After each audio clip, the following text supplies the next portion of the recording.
శ్రీ కోయ ఎల్లమ్మ తల్లి జ్యోతిష్యాలయం ఫోన్ ద్వారానే జ్యోతిష్యం చెప్పబడును. విద్య, ఉద్యోగం, వ్యాపారం, ప్రేమించిన వారు దూరం అవ్వటం, భార్యాభర్తల మధ్య గొడవలు, అత్తాకోడళ్ల మధ్య మనస్పర్ధలు, కుటుంబ సమస్యలు, ఆర్థిక సమస్యలు, పెళ్లి కుదరకపోవడం, సంతానం ఆలస్యం కావడం, స్త్రీ పురుష వశీకరణం, చెడు ప్రయోగ నివారణ మొదలగు ఎటువంటి సమస్యలకైనా పరిష్కారం చూపగలరు. స్త్రీ పురుషులకు ఎటువంటి సమస్యలున్నా నమ్మకంతో కాల్ చేయండి. 9014339338. ఛానల్లోకి తిరిగి స్వాగతం అండి. తులారాశి వారి జాతకులు మే మాసంలో 7వ తేదీ అనగా బుధవారం తిథి అండి.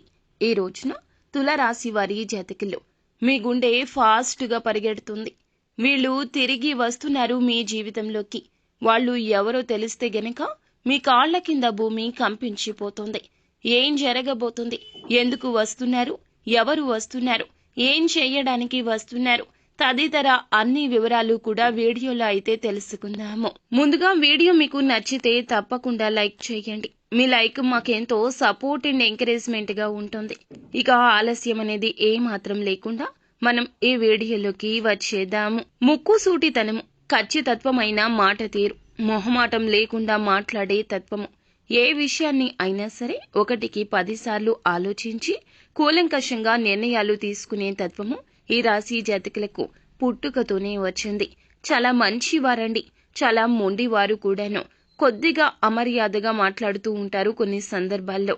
అది మనకు అనిపిస్తుంది, కానీ చాలా వరకు కూడాను అచంచల తత్వం కలిగి ఉంటారు. మాట తీరు గంభీరంగా ఉన్న లోపల సున్నిత మనస్కులు. దగ్గరగా ఉన్న వారికి వీరి గురించి బాగా ఎరుక. అయితే కొన్ని రకాల పరిస్థితుల్లో కోపాన్ని అదుపు చేసుకోలేరు. ఈ విషయంలో ఎవరు ఏం చెప్పినా వినిపించుకోరని చెప్పాలి.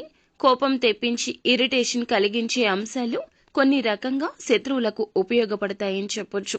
ప్రత్యేకంగా వీరి దృష్టికి ఇటువంటి సమస్యలు ఎక్కువగా వస్తూ ఉంటాయి. ఈ రాశికి సంబంధించి జీవితంలో ఉన్నత స్థితికి వెళ్లాలంటూ ఎప్పుడూ కష్టపడుతూనే ఉంటారు. ఎదుటి వారు చెప్పే మాటల్ని అస్సలు నమ్మరండి.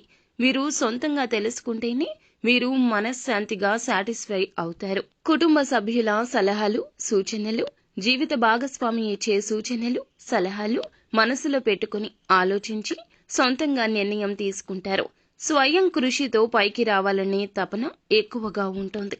ముఖ్యంగా చూస్తే గనక ఈ రాశి జాతకులకు ఈ రోజున జీవితంలోకి కొంతమంది స్నేహితులు తిరిగి వస్తున్నారు. వీళ్ళైతే గనక వీరి యొక్క జీవితంలో గత కాలంలో ఎంతో ద్రోహం చేసిన వ్యక్తులు. వీరికి తెలియకుండానే వారి వల్ల ఎంతో బాధపడ్డారు, ఆర్థికంగా నష్టపోయారు. సమాజంలో గౌరవ మర్యాదలకు కూడా భంగం కలిగింది. పరువు అంతా పోగొట్టుకున్నారు. నూతన జీవితాన్ని మరల గడుపుతున్నారు. అయితే ఆ ద్రోహం చేసిన వ్యక్తులు ఇప్పుడు వీరిని క్షమాపణ అడగడానికి వస్తున్నారు. ఇది భగవంతుడు వారికి నేర్పించిన తగిన గుణపాఠంగా చెప్పుకోవాలి. వీరు చేసినటువంటి ఇబ్బందులను, అలాగే చేసిన పరిస్థితులను తలచుకుని బాధపడని రోజే లేదు వీరికి. అయితే మరల వీరి జీవితంలోకి వారైతే రావడానికి యత్నిస్తున్నారు. ఇప్పటి వరకు వారు ఎక్కడ ఉన్నారో కూడా వీరు పట్టించుకోలేదు. అయితే వారి యొక్క ఆచూకీ ఇప్పుడు అర్థమవుతుంది. మీ జీవితంలోకి మరల వస్తున్నారు అనే సంగతి విని మీ గుండె జారిపోతుంది. వారైతే తిరిగి వచ్చేది క్షమాపణ అడిగి మీ కాళ్ల వద్ద ఉండేట్లుగా రాబోతున్నారు. మీరైతే గత తాలూకా జ్ఞాపకాలతో ఏ రోజున సతమతమైపోతారు.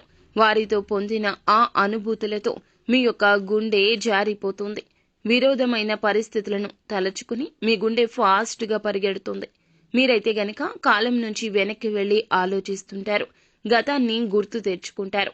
ఎంత మోసపోయాను, ఇటువంటి వారి చేతుల్లో ఎంతగా నష్టపోయాను, అప్పుడు పరిస్థితులు ఎలా ఉన్నాయి, నేను ఇప్పుడు ఎంతలా మారాను, అప్పుడు ఎంత బాధపడ్డాను, ఎంత కష్టపడ్డాను అంటూ మీరైతే ఒక్కసారిగా ఆలోచనల్లో మునిగి తేలిపోతారు. కానీ వారైతే మిమ్మల్ని క్షమాపణ అడిగి మీ గురించి తెలుసుకుని మీ మంచితనాన్ని అర్థం చేసుకుని మరల మీ జీవితంలోకి ప్రవేశించడానికి యత్నిస్తున్నారు.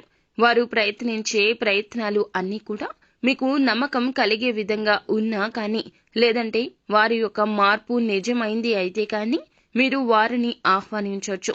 లేదంటే వారితో జాగ్రత్త, వారితో అప్రమత్తంగా ఒక కంట కనిపెడుతూ ఉండండి. మాట తీరు కానీ, మీకు ఏ విధంగా సహాయం చేయకపోవడం కానీ, లేదా మిమ్మల్ని ఇంకా కృంగతీసే మాటలు మాట్లాడితే కానీ గమనిస్తూ ఉండండి. వారు మీ సాయం కోరి మరలా మీ వద్దకు నటించడానికి వచ్చారా లేదా నిజంగానే నమ్మకత్వంతో వచ్చారా అనేది తెలుసుకోండి. మీరైతే ఇటువంటి వ్యక్తులను జాగ్రత్తగా గమనిస్తూ ఉండండి. స్నేహితుల్లో కానీ బంధువుల్లో కానీ ఇరుగు పొరుగులో కానీ మిమ్మల్ని నమ్మించి మోసం చేసే వ్యక్తులు ఎప్పుడూ పొంచి ఉంటారు. మీ యొక్క మంచితనాన్ని ఎదుగుదలను చూసి ఓర్వలేని వారు కూడా తిరిగి రావచ్చు. ఇటువంటి వ్యక్తులను గమనించి దూరం జరిగిపోండి. అప్పుడే చక్కగా ఉంటుంది, ప్రశాంతంగా ఉంటుంది. అంతా భగవంతునిపై భారం వేయండి. పూర్తిగా ఎవ్వరిని నమ్మవద్దు. చెడు కూలంకషంగా చర్చించాక నిర్ణయాలు తీసుకోండి. ఆర్థికపరమైన అంశాల్లో వాయిదా వేయడమే ఉత్తమం. లేదంటే కొంత నష్టం జరిగే స్థితి కూడా కనిపిస్తోంది. ఆరోగ్యం సహకరిస్తుంది. కుటుంబ సభ్యుల యొక్క సలహాలు సూచనలు కూడా ఈ రోజు చాలా లాభిస్తాయి. కుటుంబంలో బంధుమిత్రుల ఆహ్వానాలు, శుభ కార్యక్రమాలకు ఆహ్వానాలు అందుతాయి. టెక్నికల్ రంగాల వారికి సాధారణ స్థితి ఉంటుంది. రాజకీయ రంగంలో ఉన్న వారికి నూతన వ్యక్తుల పరిచయం ఏర్పడుతోంది. నిత్యము శివారాధన చేసుకోండి. అంతా మంచి జరుగుతుంది. శుభం భూయాత్.